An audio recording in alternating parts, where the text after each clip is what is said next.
YCP అధినేత జగన్ పై విమర్శలు చేస్తేనే కాంగ్రెస్ అధ్యక్షురాలు వైఎస్ షర్మిలను ఎల్లో మీడియా హైలైట్ చేస్తోందని పార్టీ రాష్ట్ర ప్రధాన కార్యదర్శి ఎస్వి సతీష్ రెడ్డి విమర్శించారు.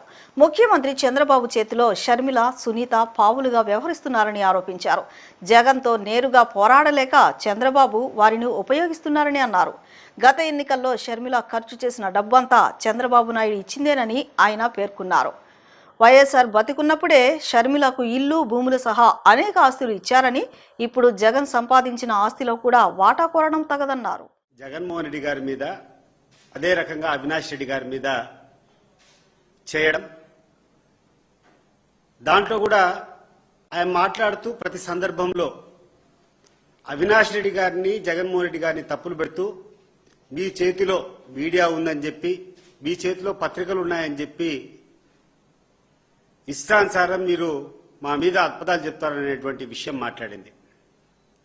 ఈ సందర్భంగా షర్మిల గారికి గుర్తు చేస్తున్నా, ఈరోజు ఈనాడు పేపర్ చూడు, ఈరోజు ఆంధ్రజ్యోతి పేపర్ చూడు, ఏ రోజు నువ్వు కన్స్ట్రక్టివ్ గా మాట్లాడేటువంటి విధానాలకు ఎప్పుడు కూడా కవరేజ్ ఇవ్వరు.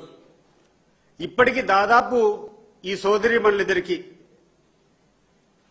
మన సునీతమ్మ కావచ్చు, లేకుంటే షర్మిలమ్మ కావచ్చు, అనేక సందర్భాల్లో హెడ్లైన్స్ లో, ఫ్రంట్ పేజీలో, ఆంధ్రజ్యోతిలో గాని, ఈనాడులో గాని ఎప్పుడు ప్రకటన వచ్చినా కూడా జగన్మోహన్ రెడ్డి గారి ఇమేజ్ ను డ్యామేజ్ చేయడం కోసం, అవినాష్ రెడ్డి గారి ఇమేజ్ ను డ్యామేజ్ చేయడం కోసం వివేకానంద రెడ్డి హత్యను వాళ్ళకు ఆపాదిస్తూ చేసేటువంటి ప్రకటనలు తప్ప ఏమైనా ఉన్నాయా అని చెప్పి ఈ సందర్భంగా నేను ప్రశ్నిస్తున్నా.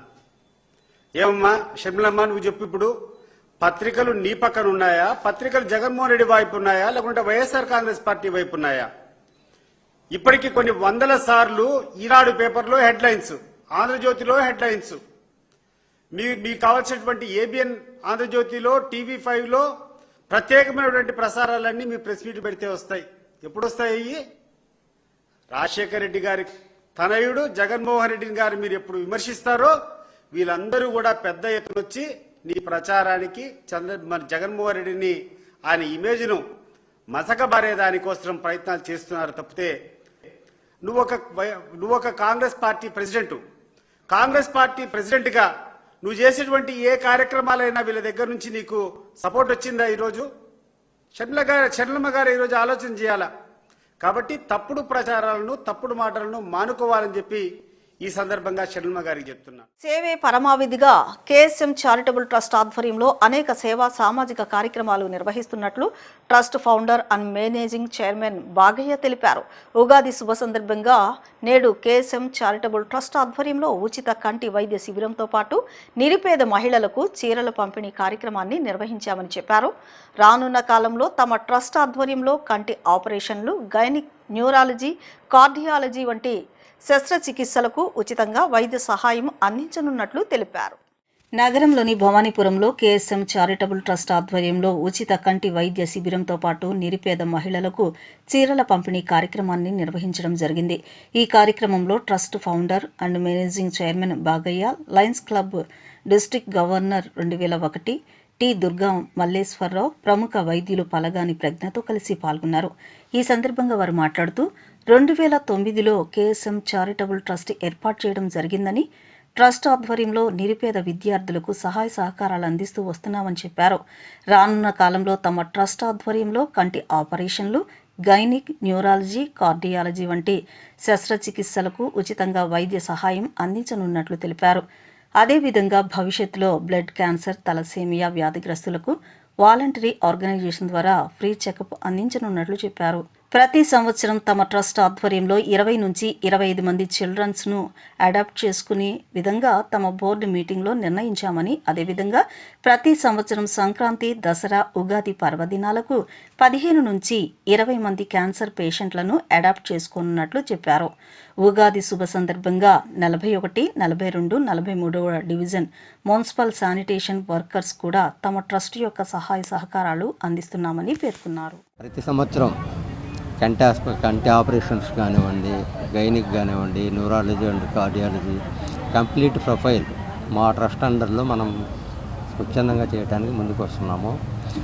ప్లస్ అట్లాగే ముందు భవిష్యత్తులో బ్లడ్ క్యాంప్స్ కానివ్వండి, తలసీమియా వ్యాధులకు సంబంధించి ఇవన్నీ కూడా మనం వాలంటరీ ఆర్గనైజేషన్ ద్వారాగా కంప్లీట్గా ఫ్రీ చెకప్ ఇస్తాం మనం. అట్లాగే ప్రతి సంవత్సరం 20 నుంచి 25 మంది అడాప్టెడ్ చిల్డ్రన్స్ని కూడా మా ట్రస్ట్ అడాప్ట్ చేసుకోవాలని ఒక నిర్ణయానికి వచ్చాము బోర్డు మీటింగ్లో. ఇది హైదరాబాద్ అండ్ విజయవాడ ఎక్కువగా మనం ఫామ్ చేస్తున్నామండి. ముందు వచ్చేసి ప్రతి సంవత్సరం సంక్రాంతి మరియు దసరా, ఉగాది ఈ మూడిటికి సంబంధించి 15 నుంచి 20 మంది కార్సినోమా పేషెంట్స్ని మనం అడాప్ట్ చేసుకోవాలని ఒక నిర్ణయానికి వచ్చేసాము. ఈ ఆర్గనైజేషన్ మరింత డెవలప్మెంట్ తోటి ముందుకు వెళ్తుందని మనం ఆశిస్తున్నాము. ఇవాళ ఈ ఉగాది శుభ సందర్భంగా మున్సిపల్ శానిటేషన్ వర్కర్స్ ఎవరైతే ఉన్నారో విజయవాడ 41, 42, 43 డివిజన్లు వాళ్ళందరికీ కూడా మా ట్రస్ట్ యొక్క సహాయ సహకారాలతో సోదరమణులందరికీ కూడా మనం ఒక సేవల పంపిణీ కార్యక్రమం చేయటం మొదలుపెట్టాము. మానవతయే మాధవ సేవే మానవ సేవ అని ఎన్ని పుణ్యాలు చేసినా, ఎన్ని కోట్లు సంపాదించినా ఒకళ్ళకి కళ్ళు లేని వాళ్ళకి కళ్ళు కానీ, కాళ్ళు లేని వాళ్ళకి కళ్ళు కానీ, ఏదైనా ఓ చెవి ఇవ్వడం వల్ల అది ఎంతో పుణ్యం అని చెప్పేసి నేను భావిస్తున్నాను. మరి అందుకు భాగంగానే మరి డాక్టర్ గారు ఈ సంవత్సరం ఆయన ఉన్న సర్వీసెస్ని గుర్తుపెట్టుకుని మా లయన్స్ క్లబ్లో కూడా మేము దాదాపుగా ఇన్వైట్ చేయడం జరిగింది. ఈ రోజున ఆయన చేరడానికి కూడా అంగీకరించారు ఈ శుభోదయాన. మరి ఇంకా ముందు కూడా ఎన్నో కార్యక్రమాలు చేద్దామని చెప్పి ఆయన ఆలోచనలు ఉన్నాయి. ఎంతోమంది డాక్టర్లని తీసుకొచ్చి ఇక్కడ ప్రజలకు అందుబాటులో ఉండే సేవా కార్యక్రమాలు చేయడం కోసం ఆయన ట్రస్ట్ ద్వారా చేసినందుకు మరొక్కసారి మనస్ఫూర్తిగా ఆయన అభినందిస్తూ, మరి డాక్టర్ ప్రజ్ఞ గారు మరి చాలా సింపుల్గా ఉన్నా కూడా ఆయన దాకా నేను ఒక 10 నిమిషాలు మాట్లాడితే అర్థమైంది. ఒక కమిటెడ్ లీడరు, నెక్స్ట్ సర్వీసు. నాకు డబ్బు ముఖ్యం కాదండి, నేను సర్వీస్ చేద్దాం అనుకున్నాను, చక్కగా సర్వీస్ చేసి పెడదామని చెప్పేసి చెప్పడం నాకు చాలా సంతోషంగా కలిగింది. వాళ్ళ డాక్టర్లు ఎంతసేపు మీకు తెలియదు, మనం మాట్లాడకూడదు డాక్టర్ గురించి, కానీ ఒక సర్వీస్ మైండెడ్తో ఆవిడ ముందుకు రావడం. మరి ఈ రోజున చాలా ఇందాక చెప్పారు చూడండి, క్యాట్రాక్ట్ అనేది చాలా క్యాట్రాక్ట్ అది భగవంతుడు ఇచ్చిన కన్ను లోపల కటకం ఏమవుతుందంటే కొన్ని సంవత్సరాలు తర్వాత కొన్ని 40 ఏళ్ళకో 50 ఏళ్ళకో ఈ మధ్య 40 ఏళ్ళకు కూడా మసక బారిపోయి అది కనపడకుండా పోతుంది. గన్నవరంలో శ్రీ పరాభవనామ సంవత్సర ఉగాది వేడుకలు ఘనంగా జరిగాయి. ఉగాది పర్వదినాన్ని పురస్కరించుకుని ఆలయాలకు భక్తులు పోటెత్తారు. ఊరి చెరువు సమీపంలోని వెంకటేశ్వర స్వామి దర్శనం కోసం ఆలయంలో భక్తులు బారులు తీరారు. స్వామివారిని దర్శించుకుని ప్రత్యేక పూజలు నిర్వహించారు. ఆలయ అర్చకులు పంచాంగ శ్రవణాన్ని శ్రద్ధగా ఆలకించారు. అనంతరం భక్తులకు ప్రసాదాలను పంపిణీ చేశారు.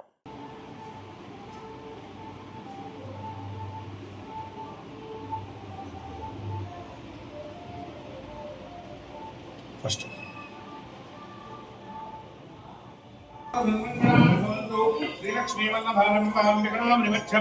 అస్మదాచార్యవర్యంతాం వందే గురుపరంపరాం దేవరాజదయాపాత్రం దేవచ్చాదిగుణార్ణవం వృద్ధాదమన విర్మాణ్యం వందే శ్రీవిఘ్నామణిం విలాసవిక్రాంతపరాపరాలయం నమస్తథాత్రైః శ్రీభూనీలాసమేత శ్రీ వెంకటాచలస్వామినః ఆనందకర్పూర నీరాజనం దర్శయామి.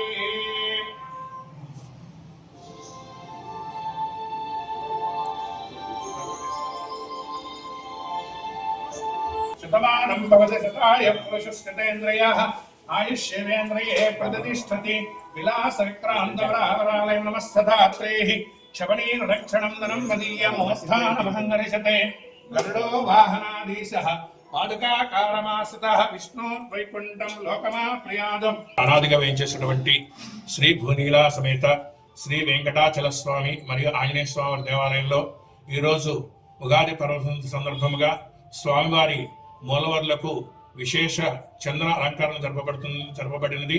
భక్తులందరూ కూడా విచ్చేసి విశేష పూజా కార్యక్రమాల్లో పాల్గొనవలసిందిగా కోరుచున్నాం. తన పదవీ కాలంలో 44వ డివిజన్ సమగ్రాభివృద్ధి లక్ష్యంగా నిరంతరం కృషి చేశామని ఆ డివిజన్ మాజీ కార్పొరేటర్ మైలవరపు రత్నకుమారి తెలిపారు. ప్రజల నమ్మకాన్ని నిలబెట్టుకోవడం తన బాధ్యతగా భావించి ప్రతి సమస్యను పరిష్కరించేందుకు కృషి చేశానన్నారు. ఎన్నికల సమయంలో ప్రజలకు ఇచ్చిన హామీలను అమలు చేయడంలో ప్రత్యేక శ్రద్ధ చూపామని, అందులో భాగంగా దాదాపు 90% హామీలను విజయవంతంగా పూర్తి చేశామని ఆమె పేర్కొన్నారు. డివిజన్లో మౌలిక వసతుల అభివృద్ధి దిశగా పలు కీలక పనులు చేపట్టినట్లు వివరించారు. పాడైపోయిన రోడ్ల పునర్నిర్మాణం, కొత్త సీసీ రోడ్ల నిర్మాణం, డ్రైనేజీ వ్యవస్థ మెరుగుదల, తాగునీటి పైపులైన్ల ఏర్పాటు, వీధి దీపాల విస్తరణ వంటి పనులు ప్రజలకు ఉపయోగపడేలా అమలు చేశామని తెలిపారు. ప్రతి కాలనీకి సమాన ప్రాధాన్యతనిస్తూ అభివృద్ధి కార్యక్రమాలు చేపట్టామని, ఎక్కడా వెనుకడుగు వేయకుండా చూసుకున్నామని స్పష్టం చేశారు. అదేవిధంగా పారిశుద్ధ్యంపై ప్రత్యేక దృష్టి పెట్టి శుభ్రత కార్యక్రమాలను నిరంతరం కొనసాగించామని, కాలనీలో చెత్త సమస్యను తగ్గించేందుకు చర్యలు తీసుకున్నామని చెప్పారు. డివిజన్ అభివృద్ధి కోసం సుమారు 10 కోట్ల రూపాయల నిధులను వినియోగించి పలు ప్రాజెక్టులను పూర్తి చేశామని తెలిపారు. ప్రజల అవసరాలు ప్రాధాన్యతను దృష్టిలో ఉంచుకుని ప్రతి రూపాయి సద్వినియోగం అయ్యేలా కృషి చేశామని చెప్పారు. అధికారుల సహకారం, ప్రజల మద్దతు వల్లే ఈ స్థాయిలో అభివృద్ధి సాధ్యమైందని ఆమె అన్నారు. తమ రాజకీయ ప్రయాణంలో మార్గనిర్దేశం చేసి అవకాశం కల్పించిన నాయకుడు వెల్లంపల్లి శ్రీనివాసరావుకు ప్రత్యేక కృతజ్ఞతలు తెలిపారు. వారి ప్రోత్సాహం, మార్గదర్శకత్వంలోనే ప్రజలకు సేవ చేసే అవకాశం లభించిందని పేర్కొన్నారు. అదేవిధంగా డివిజన్ అభివృద్ధిలో తమకు సహకరించిన ప్రభుత్వ అధికారులకు ప్రత్యేక ధన్యవాదాలు తెలిపారు. వెల్లంపల్లి సీనన్న సహకారంతో 2021 నుంచి ఆయన సహకారంతో నేను వైఎస్ఆర్సీపీలో పార్టీలో గెలుపొందాను. 2026తో 5 సంవత్సరాల పదవీకాలం పూర్తయిన సందర్భంగా నాకు సహకరించిన డివిజన్ ప్రజలకు, అలాగే తన కష్టాన్ని తన గెలుపుగా స్వీకరిస్తూ తను ఎంతో కష్టపడి డివిజన్లో ప్రజలందరికీ కూడా సమస్యలను తన సమస్యగా తీసుకొని పరిష్కరించిన నా భర్త అయినటువంటి మైలవరపు దుర్గారావు గారికి తనకు ధన్యవాదాలు చెప్తే నాకు నేను చెప్పుకున్నట్టుంటుంది. కాబట్టి ప్రజలందరికీ కూడాను మాకు సహకరించిన పెద్దలకు కానివ్వండి, డివిజన్లో వాళ్ళందరికి కానివ్వండి, అలాగే గెలుపొందినప్పుడు ప్రతి ఒక్కళ్ళు తన ఇంట్లో చెల్లిగా నన్ను స్వీకరించి తమ ఓటును వినియోగించుకొని నాకు వేసి నన్ను గెలిపించి తన ఇంటి ఆడపిల్ల గెలిచినంత సంబరపడిపోయిన 44 డివిజన్ ప్రజలందరికీ కూడా మరొకసారి ధన్యవాదాలు తెలుపుతున్నాను. ఎందుకంటే వాళ్ళు నా మీద పెట్టుకున్న నమ్మకానికి పూర్తి న్యాయం చేశానని అనుకుంటున్నాను. ఎందుకంటే డివిజన్లో సమస్యలన్నీ తీర్చుకుంటూ, అలాగే డివిజన్లో పనులు 10 కోట్ల దాకా మేము పెట్టి పనులు కూడా వర్క్ అన్నీ ఫినిష్ చేయడం జరిగింది. మరి నా మీద ఉంచిన బాధ్యతను 100% నేను తీర్చానని అనుకుంటున్నాను. అలాగే నాకు సహకరించిన పెద్దలకు అయినటువంటి వెల్లంపల్లి సీనన్నకి నాకు ఈ అవకాశం ఇచ్చినందుకు మరొకసారి ప్రత్యేక ధన్యవాదాలు తెలుపుకుంటున్నాను. ఆనాటి మాజీ మంత్రివర్యులు, ప్రస్తుత వైఎస్ఆర్సీపీ ఇన్ఛార్జి వెల్లంపల్లి శ్రీనివాస్ గారికి ప్రత్యేకమైనటువంటి ధన్యవాదాలు తెలియజేస్తున్నాం. అలాగే మాకు ఏదైతే నమ్మకంతో సీటు ఇచ్చిన తర్వాత మా 44వ డివిజన్లో ఉన్నటువంటి పెద్దలు చాలామంది సొంత కుటుంబ సభ్యుల్లాగా నాకు దాదాపు అన్ని కులమతాలకు అతీతంగా అన్ని కులాల్లో వారు కూడా సొంత ఇంటి కుటుంబ సభ్యుల్లాగా మాకు పనిచేసి మమ్మల్ని 5 సంవత్సరాలు కూడా ఆదరాభిమానాలు అందించి చక్కగా చూసుకున్నటువంటి 44వ డివిజన్ ప్రజలకు ఎప్పటికీ రుణపడి ఉంటానని చెప్పి ఈ సందర్భంగా తెలియజేస్తున్నాను. ఏదైతే మాకు 44వ డివిజన్ ప్రజలు నా భార్యను గెలిపించారో ఆ యొక్క నమ్మకాన్ని ఒమ్ము చేయకుండా 44వ డివిజన్లో దాదాపు 9 నుండి 10 కోట్ల రూపాయల వ్యయంతో అనేకమైనటువంటి డెవలప్మెంట్ కార్యక్రమాలు చేయడం జరిగింది. ఇవాళ చెరువు సెంటర్లో ఉన్నటువంటి మొత్తం సీసీ రోడ్లు కానీ, అలాగే ఎద్దనపూడి వారి, మూలవారి వీధి, గంజాలమంద వీధి, కేసీ పబ్లిక్ స్కూల్ రోడ్డు, అలాగే అడ్డు రోడ్లు కానీ మొత్తం రోడ్లు కూడా సీసీ రోడ్లు వేయించడమే కాకుండా అప్పలసాం కోరిలో కూడా సీసీ రోడ్లు వేయించడం, అలాగే 4 స్తంభాల సెంటర్లో నాగేంద్ర స్వామి కొండ కానీ, ఆర్సీఎం చర్చి కొండ కానీ, నాగేంద్ర స్వామి గుడి పైన కొండపైన కానీ అనేకమైనటువంటి మెట్ల మార్గాలు లేని చాలామంది పెద్దవాళ్ళు ఇబ్బంది పడుతుంటే ఆ మెట్ల మార్గాలు దాదాపు ఒక 8 ఏరియాల్లో కూడా మెట్ల మార్గాలు వేయించడం, డ్రైనేజీలు పాడైపోతే డ్రైనేజీలు పూర్తి చేయడం, మరి అనేకమైనటువంటి డెవలప్మెంట్ విషయాల్లో కూడా మేము ముందున్నాము. అలాగే ప్రజలు ఏదైతే నా దగ్గరికి 44 డివిజన్ సమస్య మీద నా దగ్గరికి రాకుండా నేనే పొద్దున్న వాళ్ళ దగ్గరికి వెళ్ళి సమస్యని అడిగి తెలుసుకొని పరిష్కరించే మార్గంలో నేను ముందుకెళ్ళని చెప్పి మీ మీడియా ద్వారా తెలియజేస్తున్నాను. అలాగే ఈ యొక్క 44వ డివిజన్లో ఎప్పుడు కూడా నీటి ఇబ్బంది బాగుండేది, మంచినీరు తాగే ఇబ్బంది. అలాంటిది 2021 ఎన్నికైన తర్వాత మొట్టమొదటిసారిగా చేసినటువంటి ఇదంటే వాటర్ సప్లై, వాటర్ ప్రజలకు అందజేయాలనే విధంగా ఈరోజు ఎప్పుడు మాకు చెరువు సెంటర్లో ట్యాంక్ కానీ మనకి హెడ్ వాటర్స్ కానివ్వండి పంపింగ్ అయ్యేది. నాగసాయిబాబా నాగమానసదేవి దయతో ప్రపంచంలో యుద్ధాలు ఆగిపోయి శాంతి నెలకొల్పాలని నాగసాయిబాబా మందిర వ్యవస్థాపకులు సుధాస్వామి ఆకాంక్షించారు. యుద్ధాల వల్ల దేశంలో అశాంతి ప్రబలి దుర్భిష్ట పరిస్థితులు ఏర్పడ్డాయని ఆయన ఆందోళన వ్యక్తం చేశారు. నాగసాయిబాబా దయతో యుద్ధం ఆగిపోగలదన్న విశ్వాసాన్ని వ్యక్తం చేశారు. లెనిన్ సెంటర్లో గల శ్రీ నాగసాయిబాబా మందిరంలో ఉగాది వేడుకలు అంగరంగ వైభవంగా జరిగాయి. ఈ సందర్భంగా బాబావారితో పాటు శ్రీ నాగమానసాదేవికి విశేష అర్చనలు నిర్వహించారు. మందిర వ్యవస్థాపకులు సుధాస్వామి నేతృత్వంలో జరిగిన ఈ పూజా కార్యక్రమాల్లో భక్తులు పెద్ద సంఖ్యలో పాల్గొన్నారు. ఉగాది పర్వదినాన్ని పురస్కరించుకుని నాగసాయిబాబా వారికి, మానసాదేవి అమ్మవారికి విశేష అలంకరణలు చేశారు. భక్తులకు ఉగాది పచ్చడి ప్రసాదం పంపిణీ చేయడంతో పాటు అన్నదానాన్ని నిర్వహించారు. అనంతరం మందిర వ్యవస్థాపకులు సుధాస్వామి మాట్లాడుతూ, ప్రస్తుతం ప్రపంచంలో నెలకొన్న యుద్ధ వాతావరణం దేశ ప్రజలను అశాంతికి గురి చేస్తుందన్నారు. యుద్ధం కారణంగా పరోక్షంగా మన దేశంలో కూడా పేదల పరిస్థితి దారుణంగా మారిందని ఆందోళన వ్యక్తం చేశారు. నాగసాయిబాబా మానసాదేవి దయతో జరుగుతున్న యుద్ధాలు ఆగిపోవాలని ఆకాంక్షించారు. ఉగాది పర్వదినాన్ని పురస్కరించుకుని మందిరంలో బాబావారికి, అమ్మవారికి ప్రత్యేక పూజలు నిర్వహించామని వివరించారు. ప్రజలంతా సుఖశాంతులతో వర్ధిల్లాలని పూజలు చేశామని తెలిపారు. ఈరోజు గవర్నర్పేట లెనిన్ సెంటర్లో కొలువై ఉన్న ఓం శ్రీ షిరిడి నాగసాయిబాబా నాగమానసాదేవి అమ్మవారి మందిరంలో ప్రతి ఏడాదిలాగే ఈ ఏడాది కూడా విశేషమైనటువంటి పూజలు, అభిషేకాలు నిర్వహించడం జరిగింది. అత్యధికంగా మహిళలు వేకువజాము నుంచి దేవాలయానికి వచ్చి బాబావారికి, అమ్మవారికి పూజలు అర్చనలు చేసి కోరిన కోరికలు నెరవేర్చమని నాగమానస అమ్మవారికి, నాగసాయిబాబా వారికి వేడుకున్నారు. ముఖ్యంగా ప్రపంచం అంతా అల్లకల్లోలంగా ఉంది. యుద్ధాలతోనూ అనేక రకాల ఇబ్బందులతోనూ సర్వమానవులంతా కరువు కాటకాలతో ఇబ్బంది పడతారు.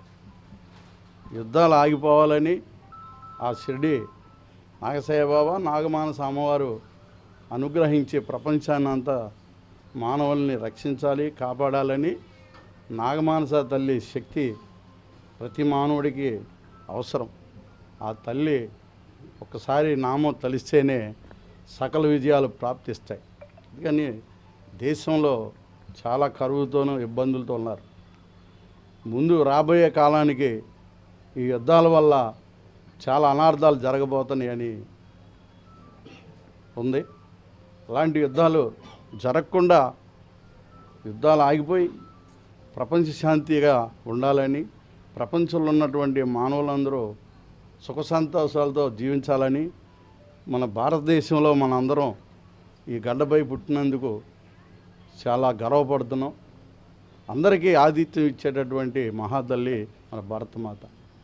ఈ భూమిపైన అందరికి కూడా కరువు కాటకాలు లేకుండా తల్లి సర్వదా సుభిక్షంగా ఉంచాలని, రైతులందరూ కూడా మంచి వర్షాభావంతో మంచి పంటలు పండి చక్కని వాతావరణంలో జీవనం సాగించాలని, రాష్ట్ర గవర్నమెంటు మంచి అభివృద్ధి చెంది ముందుకి ప్రజలందరికీ మంచి మేలు చేయాలని, ఇక్కడ ఉన్నటువంటి భక్తులందరికీ కూడా నాగమానస అమ్మవారు, నాగసాయిబాబా వారు అనుగ్రహం ఆశీస్సులు ఇచ్చి శ్రీ పరాభవనామ సంవత్సరం మీ అందరి జీవితాల్లో ఆయురారోగ్యాలు, అష్టైశ్వర్యాలు నింపాలని మాజీ సీఎం జగన్ ఆకాంక్షించారు.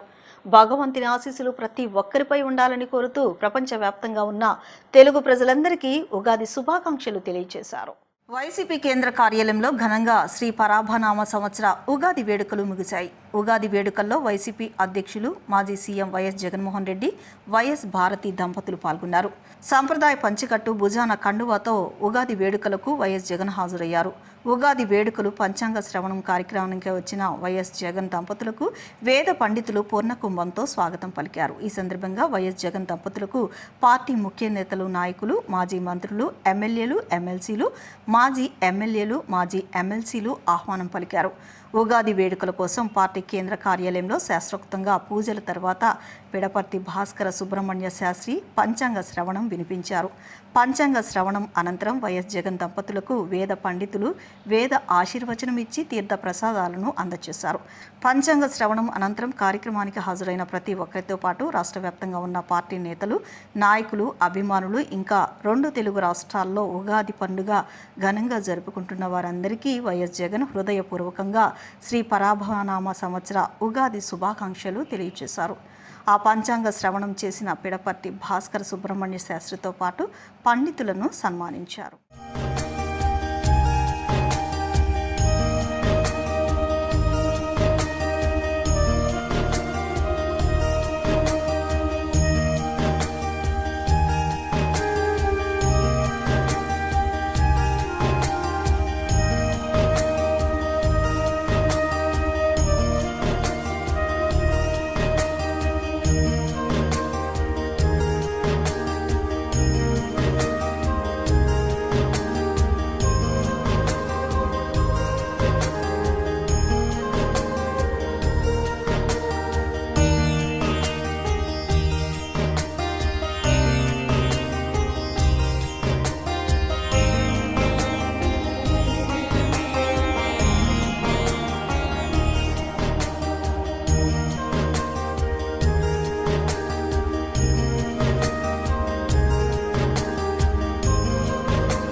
ఉగాది సందర్భంగా ఇక్కడున్న పార్టీ నాయకులు, కార్యకర్తలే కాక రాష్ట్రంలో మిగిలిన చోట్ల ఉన్న కూడా నాయకులు, కార్యకర్తలే కాక రాష్ట్ర ప్రజలందరికీ కూడా, తెలుగు వారందరికీ కూడా, ఎక్కడున్నా కూడా అందరికీ కూడా ఈ ఉగాది సందర్భంగా అందరికీ మనస్ఫూర్తిగా శుభాకాంక్షలు తెలియజేసుకుంటాను.